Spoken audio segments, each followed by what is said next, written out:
You know, I've been watching my dog a lot lately, and we've been getting closer and been communicating a lot, and I've even tweeted that here's a perspective to consider. You know, like I said, me and my dog have been communicating a lot, interacting, watching each other's behavior. So I come to think now, does he think I'm more like a dog, or does he think he's more like a human? Closing the communication gap between us. Anyway, this video here is going to be about animals and how the human being is of the lesser species. You know, like I said, observing my dog, I'll see him lift his head and he get those nose twitches, you know, and he lift his head up and look around, and those little noses are just like going like bonkers there, twitching because he's sensing something. But you know, I look up and look around and I don't smell anything. There's nothing in the air that's enticing my senses. And the same thing where he lifts his head up and his ears pop up because he's hearing something. But I don't hear anything. I'm looking around to see what he's got his attention to. And I'll even say with my eyesight, he'll notice things before I notice things, because he's more alert to his environment than we are. Even my bird, Chiquita, you know Chiquita, she's been around in my videos for many years. And even Chiquita will notice things. See, she's the first alert in my house. She can notice things far ahead of time than all my other animals. Now, given their senses, and obviously they're smelling a lot more stuff than what we can smell, their senses are just more in tune and a more of a variety. And even their hearing. Now, we only can hear about 8 octaves. And there's so much sounds and audio sensations and frequencies that we don't even have a clue of. Even with smells in their long little noses, all the smells that they possibly can smell, smells that we have no clue even exist. But yet, they perceive all these things. Now I'm thinking, like I said, we're very limited even in our taste. You know, we only have like 4 tastes, and we process those 4 tastes. We have 8 octaves of hearing, 8 to 80, I do believe. Don't quote me on that. Our sight can only see 7 colors and the mixture of those 7 colors. And who's to say there's so much more out there that we don't even have a clue exist? Now, given the animals and my dog, where'd he go? Okay, now they're processing units. Their brains are just miniature processing units. They're CPUs. Okay, well, there's some human species right there. And there are little boys back.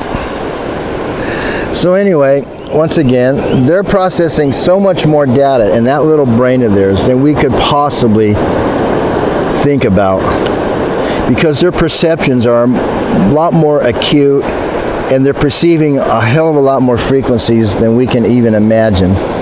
And the little brains are processing it, even as they're running around. Even as they're running around. Okay? They're quadrupeds. They're processing a lot more data just mobiling. They got 4 areas of contact that they have to process and calculate.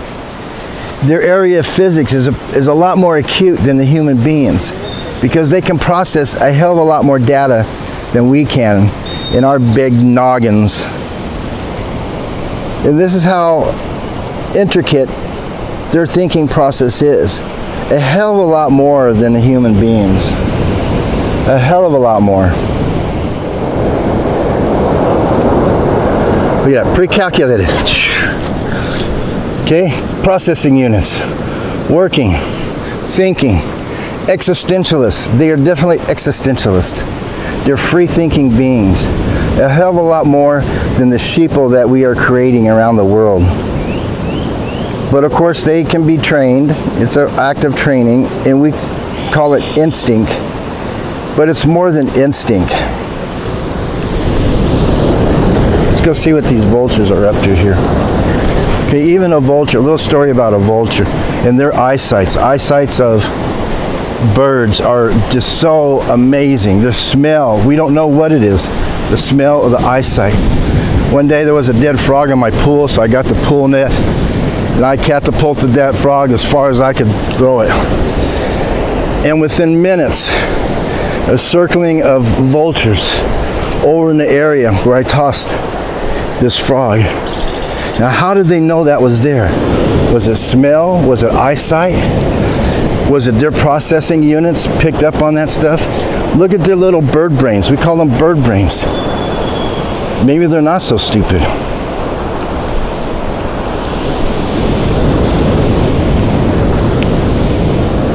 But the human being is so limited in his perceptions, and other animals have such intricate perceptions. He doesn't like vultures because his brother was eaten by one, hit by a car. Now that's funny. Little scaredy cat right there with the vultures. Where'd that mutton go, huh? There he is. See, the vultures, even them have such acute senses in processing all this data. Our feeble little minds can't process all this data. We have to be trained and taught. And yeah, instinct, they call it instinct a lot. But it's more than instinct. It's just processing data in the most intricate, efficient way. More efficient than we can ever imagine. Hi there. Hello. And this is the animal kingdom. And we think humans are supposed to be the custodials of living creatures. And we are the lesser creature. We are the lesser creature on this earth. And it's so obvious because of our destruction, what we do to our own species. I can't believe how we treat our own species. We treat our own species horrible. We treat our own kind. We treat our babies horrible. What other species treats their young like we do? Treats their babies like we do, that would throw them over a fence with a yard of pit bulls, that will strap them to a car seat and let the car roll into a river or a lake, that will burn a house down with their kids in it, that will fight over the custody of their kids, that will abuse and hit their kids, that will abort their own kind. What other species does this? What other species kills their own like we do, the human being? All the wars, the hundreds of millions of people killed over the decades.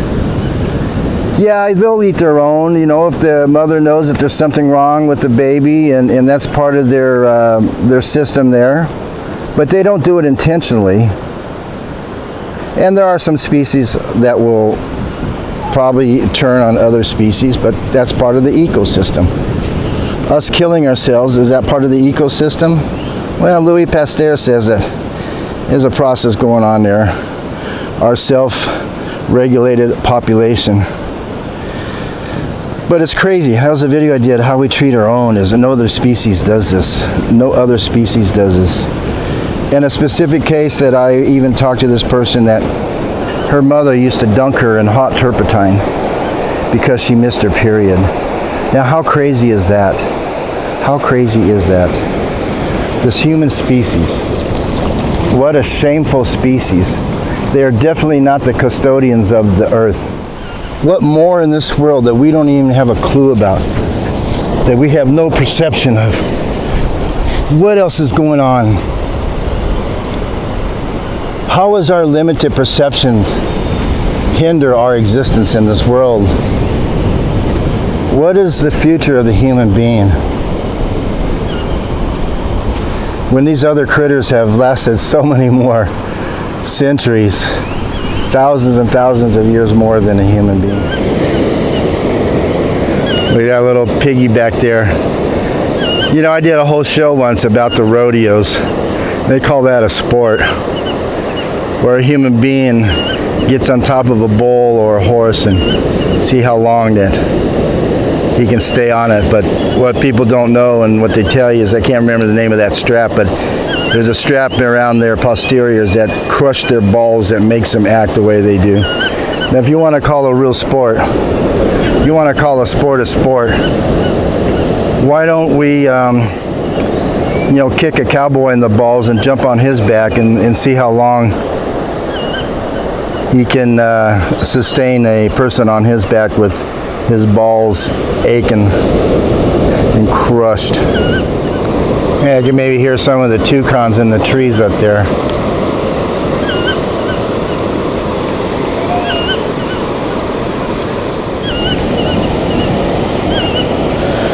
You know, when I was a kid in the 50s and 60s and even in the 70s, when you had pets, dogs, animals, cats, and I grew up with a lot of variety of animals. You know, the dogs used to live like 14, 15, 16 years old. And it seemed like in the 80s and 90s, you know, that lifespan got bumped down to like 10, 11, 12 years old. And even lately, in the past 10 years, it seems like their lifespans have been cut down to 8 to 10 years because of cancers, sicknesses, things like that. Now, are we doing it to them with their freaking food? Their food is so poison, it's such a bunch of crap, GMO, pesticides. RT did a great documentary called Pet Fooled. I don't know if you can find it. Look on their site. If I can find a link to it, I'll put it down below in the notes. But Pet Fooled, because we are feeding our pets all these poisons that, we are probably eating too. And their lifespans have been cut significantly. They're making friends with the lifeguards there. So their lifespans have seemed to have been cut down tremendously over the years. And I think we are doing that to them through the foods that we are feeding them, through the poisons that we are being fed. And it's kind of a shame to see, you know.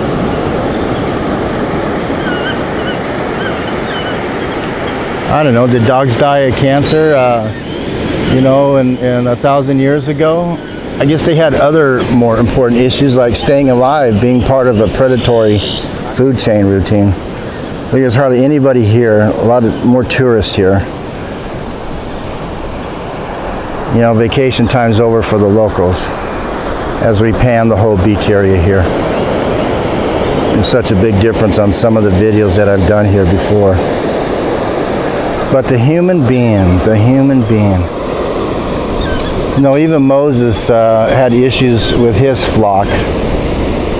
And I've always said he got the human being down pretty good with the 6 evils of the human being, because he is definitely a creature that lies, that steals, that will fornicate your girlfriend, your wife, if allowed and let be, that will kill, that will disrespect authority, so on and so forth. This is the elements of the human being. Nothing has changed in the 5,000, 10,000 years of his existence here. Yes, the human being, what we do with our own kind. We'll stuff them in dumpsters. We'll abort them in bathrooms. We'll leave them in the hospital doors and doorsteps. This is how we treat our own. What other species does stuff like this? What other species? Look at this calculation. Look at it, all 4. And we only walk with 2 peds. Everything is pretty well calculated, instinctually calculated. And their tails. I did a video on their tails. The tail tells no lies. If only human beings have tails, we could predict their behavior. We could predict their intentions. We would be demonstrated what their intentions are by the movements of the tails. Of course, we don't have a tail, so that gave us a great opportunity to be such wonderful, wonderful deceivers. And they have this astute ability to assess human beings, whether they're a good person or a bad person. Maybe there's some pheromones. See, that's another thing. They pick up on pheromones. We don't even have a clue what those are, and to perceive the frequencies of pheromones. See, they can pick all this stuff up. They know a good person over a bad person a lot sooner than we can ever come to that conclusion. And mankind's ability to process all this information is very limited, because our perception in the world, the frequencies that we can perceive are very limited, as opposed to their wide range of perceptions and calculating and processing all that information with every movement. Getting into more of the quantum theory, this could go on forever and ever. We have no idea what's out there. Only the limited colors that we can see, only the limited octaves that we can hear, only the limited taste that we can taste. And what about our skin, the sensations in our skin? Our limited smells that we can smell. We do live in a limited world, and there's so many other species that have a greater capacity to perceive a hell of a lot more and process this information immediately in their little brains, rather than our numbskull heads, our numbskull brains, you know, like even the bird brain, how small their brains are. And that was a video I did years and years and years ago about how our bodies are just sensing instruments. So you put that into perspective of their bodies is just a pure sensing instrument, collecting sensual data of their environment and processing that information and reacting on it. A sensing instrument that is more acute, more sensitive, more complicated than our bodies could ever be. Huh, Lobo? More complicated than we could ever imagine. So we are truly the lesser species inhabiting this earth, this planet. And if we understood that better, maybe we can correct our behavior, be a little more humble, respect nature and our environment.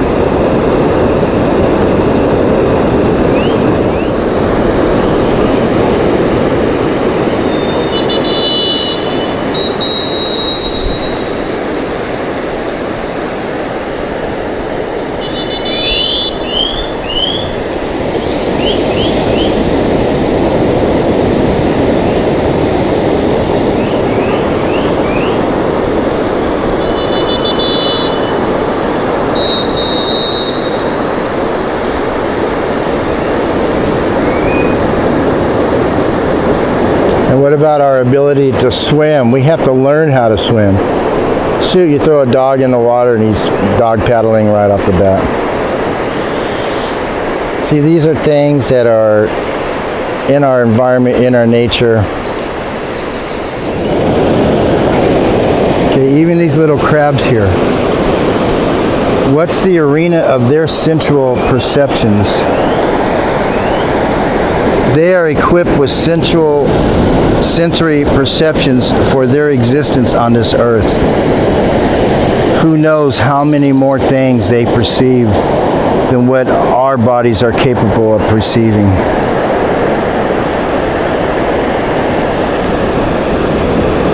And I'm sure their senses are limited to their survival in their immediate environment, like we are. They probably don't perceive most of the things that we perceive in our bodies, in our central perceptions, but they have their own. And it's for their survivorship on this earth. Nothing more, nothing less. Okay? Look at all these guys around here. They're being curious. They're processing data. A whole different type of data system whole different type of data processing than what we have. But they got brains, they got central processing units, and it's all about their survival, just like us. Who knows what audio things they can pick up on? Who knows what visual things they're picking up on? They could have heat sensing eyes, infrared. We don't know these things, do we? And it's definitely a lot more better than what our bodies are perceiving and producing and processing. So the new term for human beings that can't process this information, that wasn't equipped to process this information, we call them bad code, people with bad code. Yeah, bad code, that's the big term now. Somebody's not right in their mind, somebody can't think straight, somebody who went astray, sheeple. You know, but I don't know, is that considered bad code right there? Well, it's all a matter of your individual perceptions. Dr. Meno here, Ventana Beach, Ojochal, Costa Rica.